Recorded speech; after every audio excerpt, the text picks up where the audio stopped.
So Vishwaksen Nandamuri ఫ్యామిలీకి ఎంత close అనేది మన ఈవెంట్లో బాగా బయటపడింది. అవునా? సో ఎలా చూస్తారు?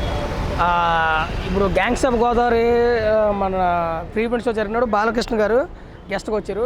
అంటే వీళ్ళ బాండింగ్ మనకు తెలుసు ఎక్కడి నుంచి అంటే మనం లాస్ట్ టైము అన్స్టాపుల్ ప్రోగ్రామ్ కూడా మనం చూసాం.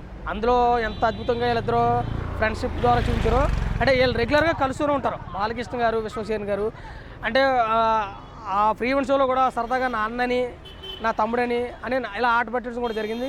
వాళ్ళకు ఉన్నటువంటి బాండింగ్ వాళ్ళకు ఉంటుంది. సిద్ధు జొన్నలగడ్డ గారు కానీ అడుగు శేషు గారు కానీ విశ్వక్సేన్ కానీ వీళ్ళందరూ బాలకృష్ణ గారికి బాగా కావాల్సిన అంటే ఇంకో దగ్గర వ్యక్తులు అనమాట. అంటే పెద్దోళ్ళు ఉన్నారు కాదంటారు, పెద్దోళ్ళని పెద్దోళ్ళలాగా ప్రేమిస్తారు, పిల్లల్ని పిల్లల్లాగా ప్రేమిస్తారు బాలకృష్ణ గారు. కాబట్టి వీళ్ళ బాండింగ్ అయితే చాలా బాగుందని చెప్పి ఇండస్ట్రీలో అనుకుంటారు. ఒక బాలకృష్ణ గారు ఫ్యాన్సే కాకుండా ఎన్టీఆర్ గారు ఫ్యాన్సే కాకుండా విశ్వక్సేన్ గారు ఫ్యాన్సే కాకుండా ఒక సినిమా ఇండస్ట్రీ ఫ్యాన్గా మన గ్యాంగ్స్ ఆఫ్ గోదావరి సినిమా చూడండి, బాగుంటుంది, అందరికీ నచ్చుతుంది. సినిమా కూడా బాగుందనే టాక్ కూడా వస్తుంది.